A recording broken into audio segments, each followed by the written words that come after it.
Well, good day. Glad to be back with you. I'm Chuck Wade. My brother Ethan is here as well. Welcome back to Wade into Wealth. And we're going to take a break from just the two of us jawing at each other, or with each other, I should say.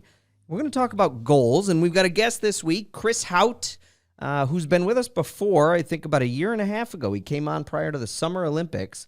Chris is a two-time Olympic swimmer, endurance coach, for a lot of athletes, but he really excels in the area of mindset. And I think the conversation that we're going to have today, as we've already recorded it, I can tell you, I think is really helpful for anyone looking to set goals for the year, for the coming year, and also how to deal with maybe previous or past failures and things that have occurred. And initially, I thought, let's have this go out beginning of the year because everyone talks about goals. Start the year off with your goals and start working towards them. And then I thought, well, no, let's wait. What do you think about that? Or let's do it now. We'll get it out there so people can get started. There's 3 weeks left in this year. Why wait? I agree. Why wait? Yeah. The thing about tomorrow is that it never comes. Yeah. And so I imagine for so many people, it's this idea of, well, you get to dinner time, you want to lose some weight. You get to dinner time, you think, well, you know what? Tomorrow I'll just start. Yeah. I'll start new and I'll start better. And then tomorrow comes, you think, well, no, this came up.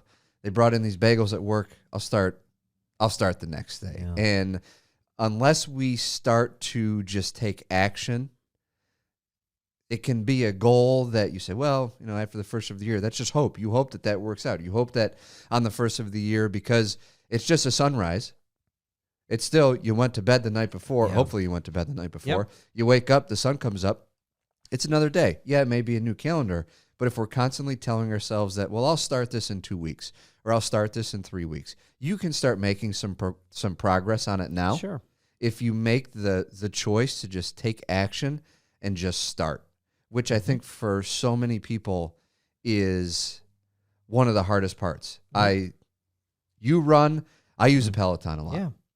And usually in the first part of the class, they say, all right, the hardest part's over. Which means you just had to You had to start. You had to start. You had to get your body in motion. You had to start. You had to make the decision of, I'm going to work out, because now that you're doing it, you're just doing it. And momentum is contagious. Mm-hmm. But the thing is, you have to build up the momentum for it to keep coming and for you to be able to keep pushing yourself to do it. So why wait? I agree. It has been said, and I will butcher this saying, the past has already happened. Tomorrow is not promised. All we have is today. And that's why it's called the present. It's a gift. That's Make right. what you can. But I think one of the things Chris talks about that he will enunciate much better than you or I can is the idea of going into the year already with some momentum. Mm-hmm. It's contagious. It leads you to want to do more of the same. If you're wanting to start saving, well, if you've been able to save $1,000 already or a couple $100 already, like, hey, I'm already on track. I'm already ahead of where I thought I would be. That's contagious. And so this was a really good podcast only because I can say I really enjoyed listening to it. I enjoyed Chris's take on things. I hope you find something to take away from this and enjoy. Here's Chris Hauth and goal setting as we head into the end of 2022. All right. Do you have any questions or anything you needed to? No, I think it's pretty straightforward. I'll let you guide the conversation. I'm sure I'll have plenty of tidbits. Okay. All right. You good? Mm-hmm. Okay. Mm-hmm. People set goals all the time, and now we're entering the season when many of us start to focus on that, be it goals for next year that are personal, professional, family. Setting the goal is one thing. I think that's probably the easy part. Achieving it's another one. Why do you think so many people come up short or struggle to achieve things that they set out early in the year? Well, that's the key question for so many around goals, right? Is it the process or the outcome? And I think most of us are focused on the outcome. When we achieve X, we will feel like this, or this will happen.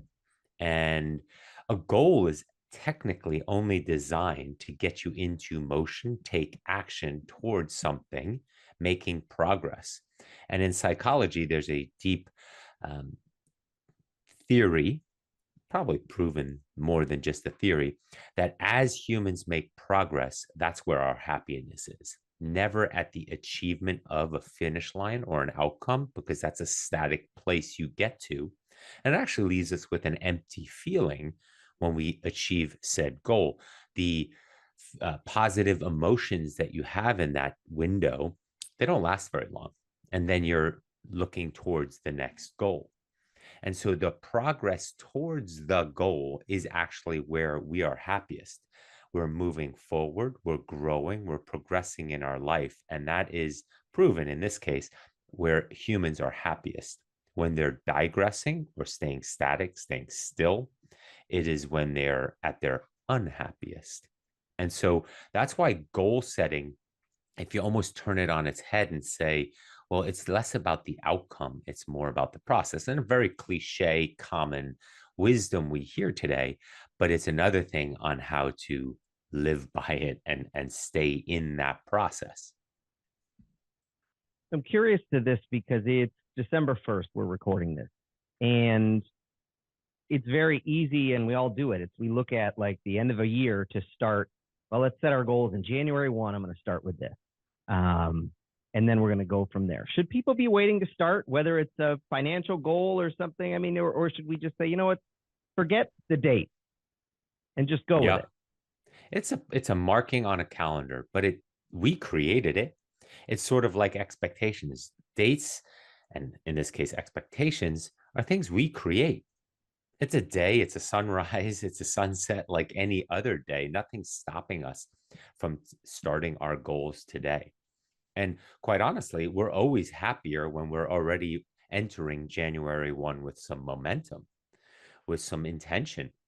Because even if, let's say, on a goal set mission, you are not quite enacting the goal or taking action yet, but you're organized, in some cases, your life, in some cases, how you're going to go about achieving the goal is already in place, so that once again, you have momentum, you've reduced the resistance of starting the goal. So let's say in financial planning, for example, that you've lined things up, that you've set things up, that you have the accounts set up, that you've communicated with your financial planner or advisor and so forth, so that, okay, now once day X begins, I'm not just doing 10 other things.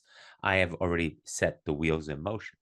Secondly, back to psychology and human physiology, is that each time you take a micro action, there's a micro dopamine hit that you're moving and progressing towards your goal. And many of us know, and it's common knowledge, that it's the micro steps that make up the big changes over time. And so, whatever it is you can do today, even if it is just opening that program on your computer, even if it is just writing that one email to your financial planner, even if it is just like, all right, I'm going to take a look at that account, despite not having looked at it for a while because, whatever the market's doing, just starting in micro steps towards that bigger action and those bigger goals down the road. I'm just mind blown. One, I can listen to you all day long. Two, You don't know him that well. The concept, what really struck me was the progress or the process versus the objective, which is so true. And I think of everyday life where the happiness comes from feeling like you're getting closer to that goal. But then once you get to the goal, it's very short-lived, where we think, well, we'll feel differently, or I'll accomplish this, and because of this, this will be better, or something will have changed. But then it's so easy to think, all right, well, what's next? Now that kind of that point of purpose almost went away, and now I feel maybe lost isn't the perfect word, but that feeling of loss where I've accomplished it. Now I have to find another sense of purpose. And so what do you think, Chris, is the importance of having that North Star, or understanding the motivation or why you're doing something, so that when you get to an outcome, you can then set that next target and work on continuing to build off of that momentum? Yeah, so many call it a void. After you reach that goal, there's a void, right? You don't know where to shoot your arrow next. You're sort of, shooting aimlessly. So to answer your questions, it's part of so there's many theories in here and many approaches, but one of the things is in your goals, when you're setting your goals, you want to tie them to your identity versus to something of it. I am the type of person who saves money. I am the type of person who, then it's a never ending process Right. versus it ends when you achieve said goal. It's a very closing feature in our system, and we don't like it. It's actually sort of tied to negative emotion because now it ended.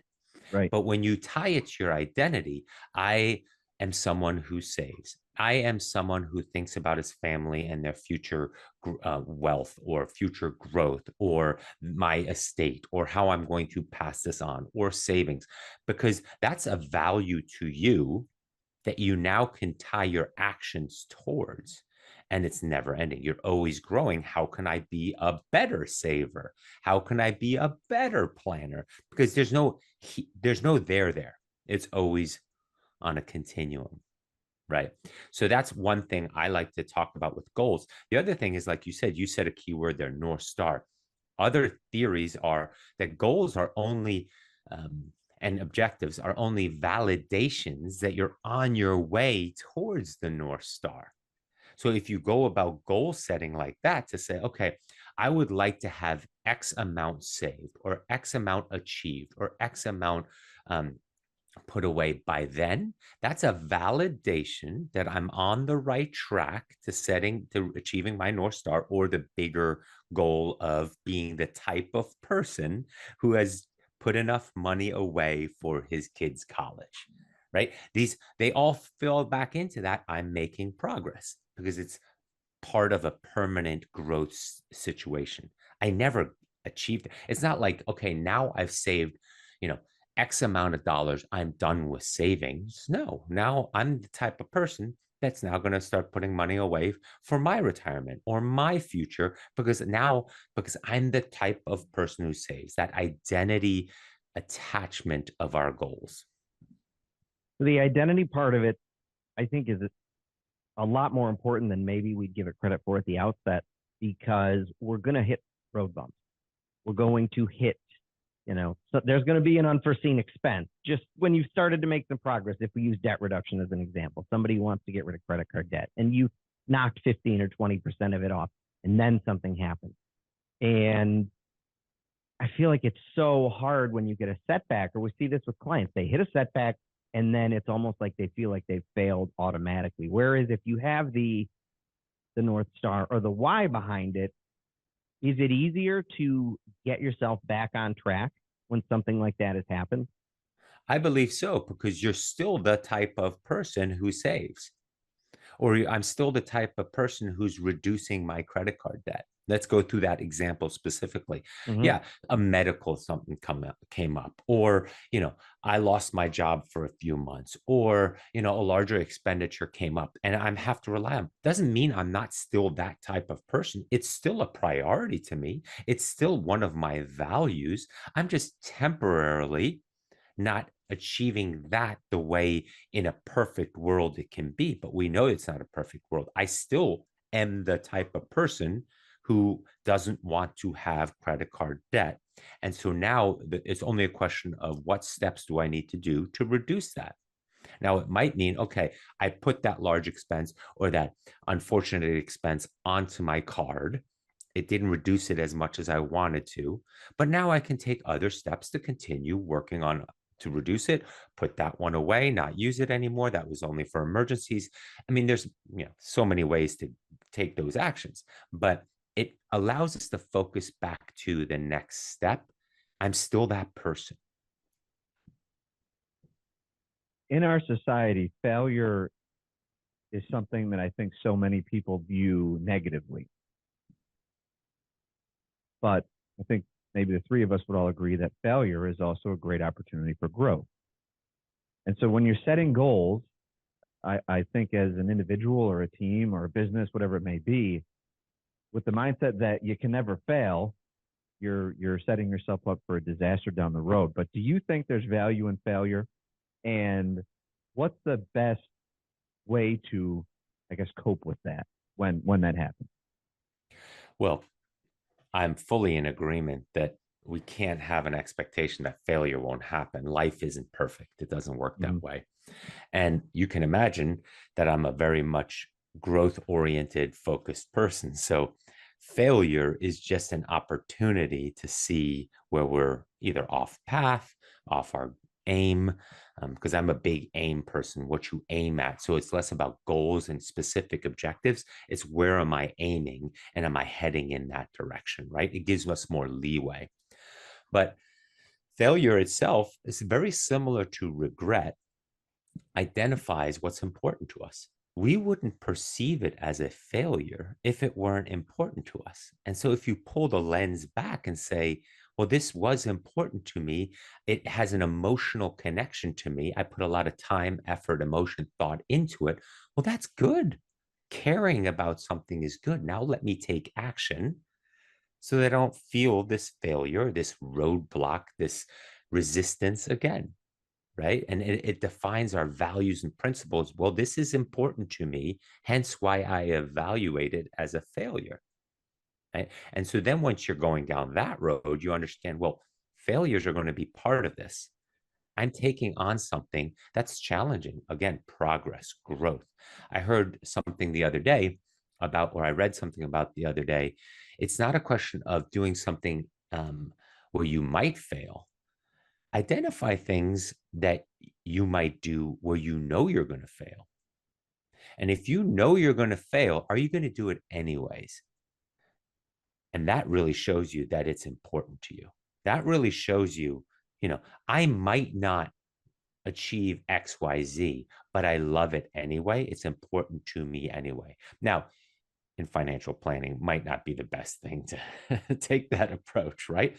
But you can see it more from a perspective of what's important to me.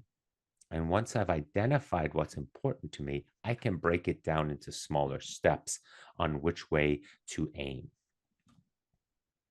This is one that I think a lot of people probably struggle with because people I think for the most part, want to be improving. They want to find a better version of themselves or a version of themselves that they may not think they're capable of being or achieving. And so if there's a goal, it might be weight loss and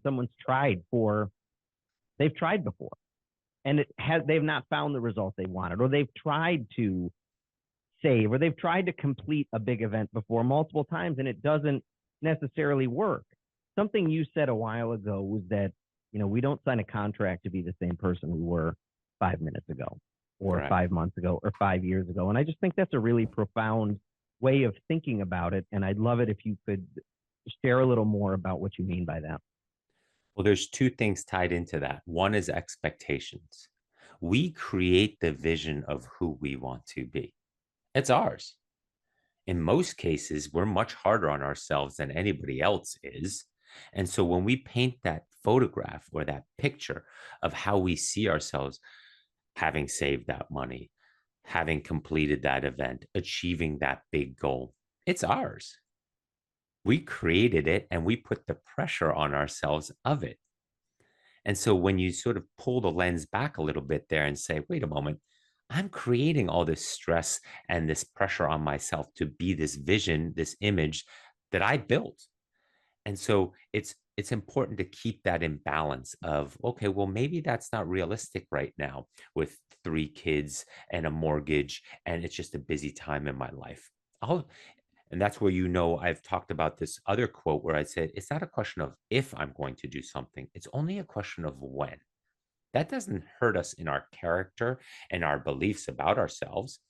It only just gives us a longer runway to say, I am going to achieve X. Just a question of when. So it allows that life circumstances to get in the way. Regarding the past, right? That's an identity question of how we look at ourselves from the past and how we value ourselves from the past. And who we were 5 minutes ago, that's the past. We have the choice at any moment in time to change that narrative about ourselves immediately and look forward and go back to that identity statement of saying, wait a moment, I'm totally capable of being the person I want to be, which is someone who is loving to their family, who sticks to their word, who is true to their faith, who is protective and saves money protective with regards to the family and making sure they have enough. And so what do all those things, what do I need to do each day to ensure I'm tied to those identities? Because those are my values. And if you're living by those values, you're making progress. You feel good about looking yourself in the mirror and saying, you know what? I am on it because those are the things that are important to me. And if I'm going to create expectations for myself, those expectations of the future are going to be something tied to those identities and those values versus what others might think I should have, or the third house I need, or even if it is this much money in the bank, is it really this much money in the bank, or is that just my vision, my expectation for myself, and I'm constantly chasing this expectation that I built? And so I'm not saying don't do those things. I'm saying look at it from a different perspective and evaluate it according to what's truly important to you. The classic, well, once I'm executive vice president, or once I have $1 million in the bank, then right?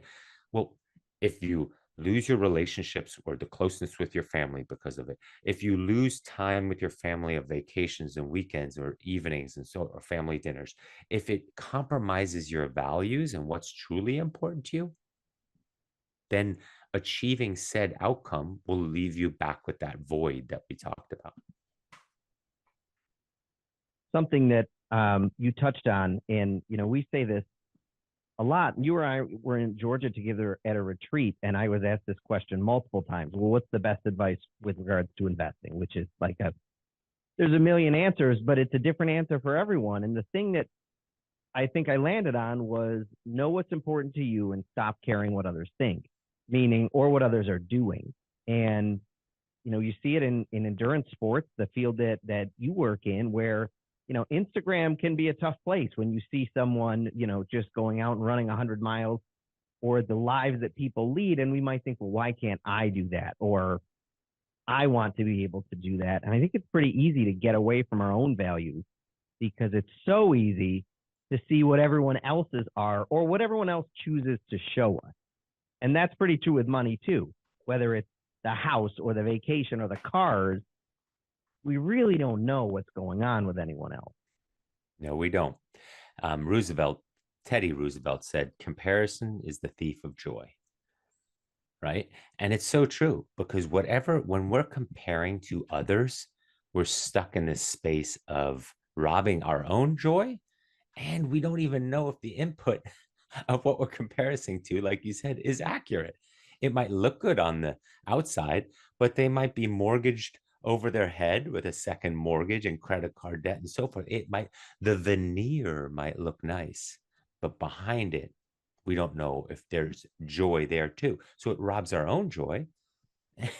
And we're not even sure we're chasing the right thing, because they might not have any joy on what we're comparing to. So I'm curious, if you have someone who's really never been big on setting goals for themselves, or you have someone running a business that's never done a business plan, what are the first steps that they need to take in order to at least start to identify? You mentioned earlier that you were big on aim and direction. How does someone, or how does a business start thinking about what they want to aim for, or what direction they ultimately want to take? It's interesting you say that, because I'm not one to set goals or right. It seems that we're I talking don't have about a business this, plan. and Yeah. I'm thinking, I think of, and this is from a conversation, it's an area of opportunity where I think of goals as something that's finite. It's a dollar figure. It's an accomplishment of some sort. But when we peel that back and look at the identity of it, in some ways that takes away the time constraints, and it forces us to rethink what that goal actually is and what it actually means.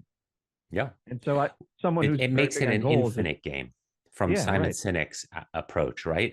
From a finite game to an infinite game. But there's also something Seth Godin talks a fair amount about, and that is constraints and borders. When you're setting goals or just looking into the future, If you don't set constraints for yourself, then yeah, your aim is going to be too wide, right? A great wind can blow and you can set your sails on a ship, but if you don't know which harbor you're aiming for or going towards, it doesn't make a difference, right? Right. Um, so I would actually say back to that, focus on what constraints you're giving yourself. And those constraints, if you imagine their boundaries or their railings on the side of a road, they will point you in the right direction of where So you're aiming towards in your North Star. So, for example, yeah. restraints would be something like time, right? I only have so much time to achieve said outcome in, let's say, saving money. Constraints might be your income, right? And so once you put those into place, you will find it actually becomes pretty clear what you're capable of and what you can stretch to the boundaries of. What that means is you might be in a safe spot, let's say in the middle of a good place, but in order to stretch to the boundaries of what I'm capable of, I need to know where the boundaries are in order to stretch my savings, stretch my career growth, and so forth. So I think the exercise is more about, okay, am I capable of? What is realistic? Where am I heading? Aim. And then start creating, well, okay, I'm never going to dunk a basketball. So for me to think I'm going to become an NBA basketball player, all right, that's off the table. Let's not aim that way. I know that's a boring or a weird example. My point is more the constraints are right in front of us. If I'm making $300,000 a year and I say I want to save $1 million in 3 years, right?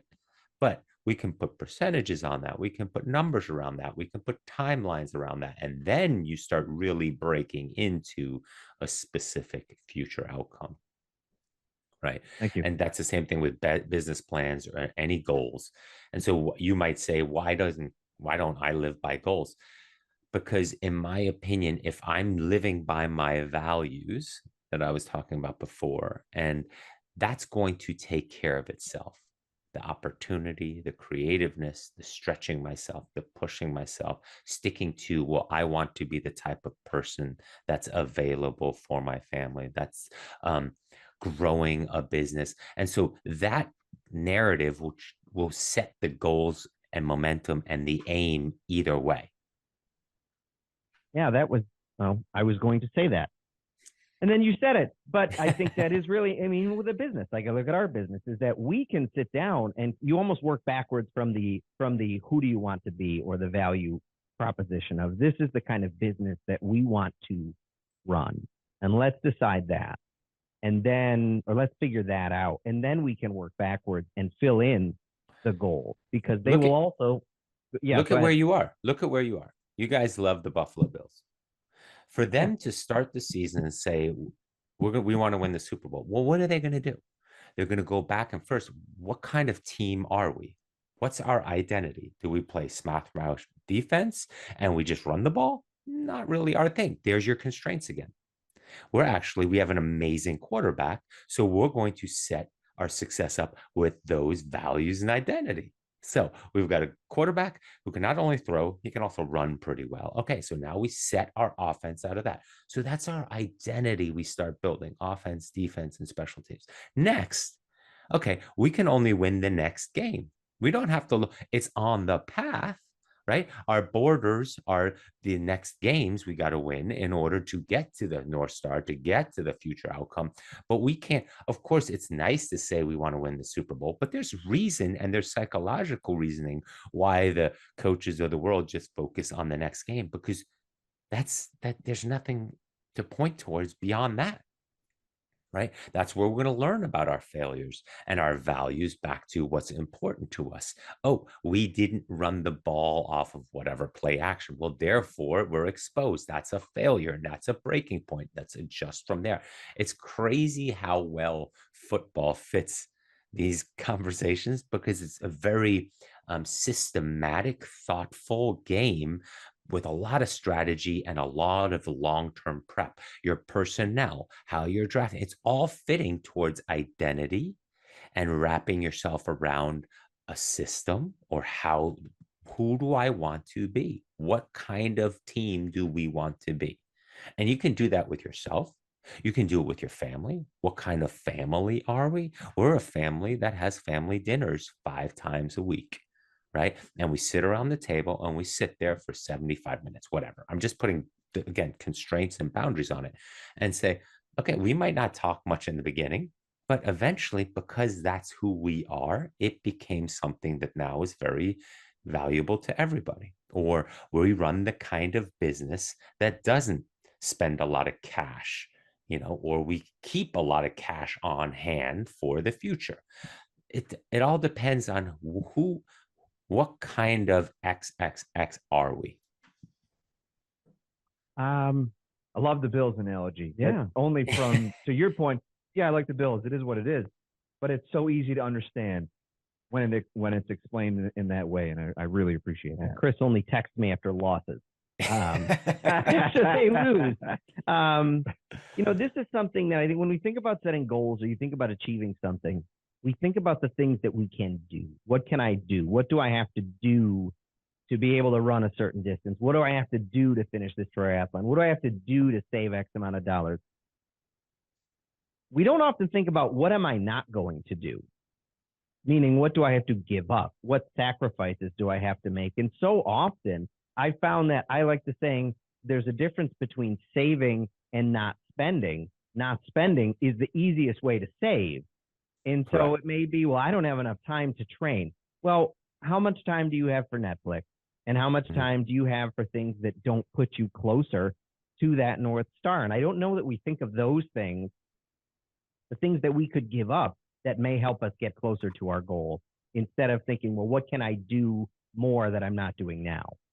There's brakes and acceleration, right? As you're moving. And so for a lot of goals, a lot of people like to think of it this way. Well, I want to achieve something that's out in the future, and I'm being pulled and drawn towards that because it's meaningful to me and I'd like to progress towards that point. But there's also the push of who I no longer want to be, that I don't want to go in that direction. I need to stay away from it. I want to get away from that as much as I can. And so when you think about the push and pull, it's I don't want to be in credit card debt anymore. I don't want to spend money like that because that identity comes with these costs. So I'm running away from that. That's a great motivator, along with the pull of who I'm looking to become, somebody with no credit card debt, with savings, with more financial stability, and so forth. So if you can set systems in place where you're doing the push and pull at the same time, again, values and identity. I don't want to be the type of person that has that gray cloud of financial debt or constraints hanging over me. And I want to go towards the sunshine and clear skies of having some financial security and breathing space to do the things I'd like to do or believe in once again. It can be pretty boring too, can it? I mean, achieving successful goals is often a lot less exciting than we may think it will be from the outset. Mm-hmm. The postcard always looks nice, right? You know it. You've heard me say it before. Everybody can hit enter on a race, or even when you're planning your wealth, right? Let's say they sit down with you guys and you create this vision and image, and this is what we can achieve, and this is where you can be. And it's like, that's amazing. You get all these endorphins flowing, and you're like, all right, let's hit it. Let's go. And then you got to go home and sort of put in the work, right? You got to change your lifestyle. You got to start putting money away. You got to say no to things in order to achieve the outcome that you're talking about. And that's why it's really important to tie it closely to identity and values and why, right? You know my deeper why. And it's got to be connected to something more than motivation. It's got to be connected to drive. Motivation sparks it. When they come in and sit down with you guys, it's more about, that's the motivation. That's the spark to start the thick log to start burning. And that will burn for a long time. And where do you find drive? You find that in your deeper why. Well, I grew up in a family that didn't have a lot of money. And I really want to be in a place where my children are not in that position.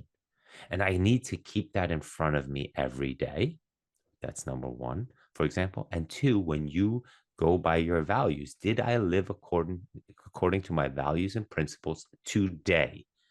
Not this week, not this month, not this year, today, or in the last hour when you do a check-in. Then those deeper why values will come up again. Did I? Well, yes, I said this morning in my journaling or in my intentions for the day, whatever it is, 2 seconds, my intentions for the day as I'm brushing my teeth. I said, I want to continue to work on financial stability for my kids, or I'd love to be able to afford this, or I'd love to put my parents into a situation like this. Well, then live by it, even for those 12 hours of the day. You repeat that, you're going to see, again, progress, not perfection. Well, those daily check-ins, though, I think they're probably pretty underrated in terms of just in the morning saying, all right, well, this is what I want to do today. This is Who I want to be today. Who I want to be today, right? This is who I want to be today. Because doing is action, and sometimes life gets in the way of that, right? But I still can be the type of person who thought of that, who was considerate of that, who, right? So sorry, I had to correct you there. No, but it's interesting just how differently we have to view things, because we'll think, well, let's say, I want to save X amount of dollars. Okay. But it's real easy to be grabbing lunch out or going and stopping and getting like that cup. You don't think of the cup of coffee that is like the easiest example in the world. But if you are in the morning when you're brushing your teeth, or you're like, well, all right, well, who do I want to be today? I want to be the person that does X. It's easier then to catch yourself saying, well, no, I'm not going to do that thing that takes me further away from my goal, even though it doesn't seem like a big deal, because it's not in line with the values that I've laid out. And you're going to get a dopamine hit when you drive by that coffee shop. Mm-hmm. Because you heard it, you said it to yourself this morning. Now you affirmed it with an action, and boom, dopamine hit. And that little dopamine hit of success, of following through on your spoken word to yourself, is going to be a very powerful, very brief and small reinforcer of that felt sort of good. That felt sort of really good. As we say a lot, action removes doubt, right? If you're questioning what you can do, take action. Even the smallest step, action removes doubt. So just see what it's like to drive by that coffee shop in the morning. Just see what it's like to not have that lunch out, or, the $18 sandwich with a drink and a bag of chips for lunch, and instead do something less. So again, those little micro doses make a huge difference. And even, again, it doesn't have to be 7 days a week, or 5 days a week from a working perspective, an office perspective. Maybe it's just 3, maybe it's just 2, maybe it's just once this week. Maybe you thought about it. Again, it's take the smallest viable step and reward yourself for it, not by spending money in this case, but acknowledge yourself. Yes, at the end of the day, I was somebody who lived by those. I was that person that I was looking to be. Back to the doing, if we don't do it, it's black and white. Well, I didn't do, and therefore I failed, right? Technically. And so we don't want to set up negative emotions. We want to say, yeah, but I might not have gotten to that today, but it was on my mind. And I thought about it, and my intentions were true, and I still feel good that I am on that path. I'm still that type of person. So the math, if we don't even look at trying to get like 1% better every day, or a decision that moves us 1% closer, if you take 1/10 of 1% and just do that every day, like 1/10 of 1% of whatever it is, that's an improvement of 37% over the course of a year. Yeah. The 37% return. And I think if we think of it from that perspective, if you were to say to any one of our clients or even us, would you be happy with a 37% return? Yeah. The answer would be overwhelmingly yes. And it's 1/10 of 1% a day. Yeah. Which is pretty small. I'm not big on the measurable. Like there's that saying, if you can't be measured, it can't be managed. I'm not that huge on that, because I think an awareness is already a progress to it, right? Like a lot of people aren't trying to do behavior change. they catch themselves after the fact. Oh, I just, yelled at my kids again, or, I, spent that money again, or, I missed that workout, or I didn't go about it the right way. That can come with a self-judgment, and that's that measuring and managing thing. But I also think that feeling that you get because you didn't do something is already a huge step of identifying, well, wait a moment, this is important to me. Back to the failure, right? I care. And you know what? Because I care, hopefully tomorrow I'll be a little bit closer to catching it in the moment. And then once you're catching it in the moment, that you're doing it while you're spending money for lunch or at the coffee shop, you're like, oh, there it is. Now we're almost at the moment, and then we can get prior to the moment. That's all part of a gentle adjustment, and you have to give yourself credit for that. I talk a lot about this with motivating athletes and executives with regards to bigger projects.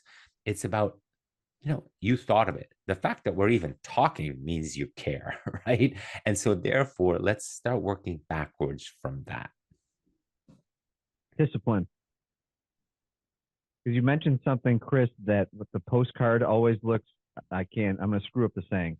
So please fill in the gap for me. Yeah. The postcard always looks fun and easy and, nice to achieve.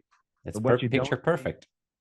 Well, the individual or the group is what sees the small steps every day, but that isn't necessarily shown on that postcard. We see kind of the happiness, the wonderful view that you have, but not every little challenge and every little point where you had to have that discipline to get that little bit of dopamine push to keep going and to gain that momentum, because we all know momentum is contagious. Yeah, and it's the classic Lance Armstrong commercial back in the day, right? This is what they do not see, right? Him riding in the rain and returning to his garage and all the glory on the. But to me, it's in those what they do not see where the fun lies. And I know that's a little bit sadistic because I like the difficulty it is of the discipline.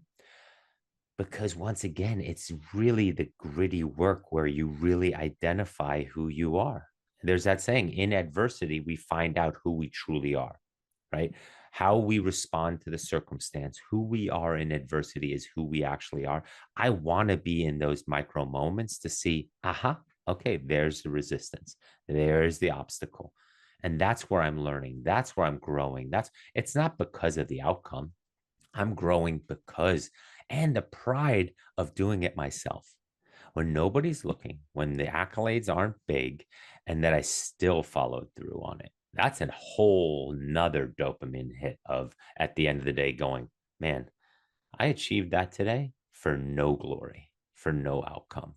And just because it made me happy or because I stuck to what I said. Right? The power of the spoken word, even to ourselves, is so powerful. And keeping our word to ourselves because we said we would, being able to look yourself in the mirror at night or in the morning and say, because I said I would, because I can, right? That is all you technically need from a discipline standpoint. I said I would. I said I would. And back to the identity. I'm the type of person who follows through on my word. I'm the type of person who sticks to his word, or, 100 ways to say that.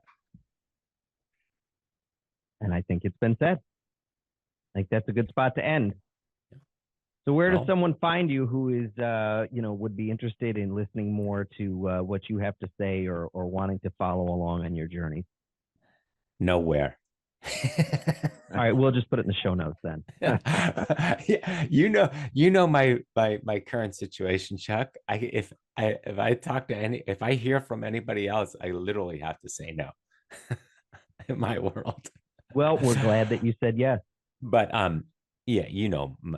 Chris at aimcoaching.com is always an easy email. You can find me on Instagram on AIMP Coach, and that's AIMP Coach. And that stands for Advancing the Integration of Mindset and Performance. And that's the important thing. I'm a huge believer in performance by itself is sort of daunting, overwhelming, seems unachievable for so many. But mindset with performance and how to gently get better, like we've been talking, is so important. Mindset along with performance really allows us to elevate ourselves, our future outcomes, and again, who we want to be. Perfect. Right on. Okay. I think we can make that work. Okay. I mean, I can give you more tidbits, but just joking. I think we're good. And that was our conversation with Chris Hauth, one that I know I personally enjoyed and took something out of. I'm curious, Eth, perspective changes, thoughts? Yes, completely different Yeah. perspective change. How so? Well, I've just always thought, I think what landed with me the most was the void that you feel after you accomplish a goal. Oh, yeah. And why is that? Well, I think that that's because of a flaw in the way that I've set goals in terms of they're all largely quantified and I think the ability to quantify them is important. But instead, looking at the values and the type of person you want to be to make sure that those goals are not finite and there's something that you can carry with you in every activity that you do for the rest of your life.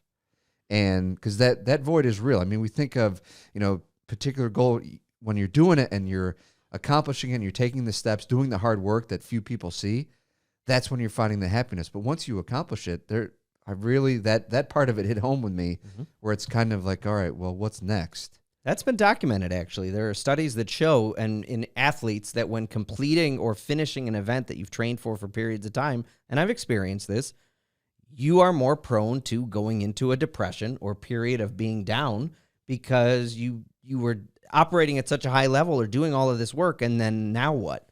Right. And there really can be. And so I agree. To your point, the question of what kind of person am I? I am the kind of person that does X.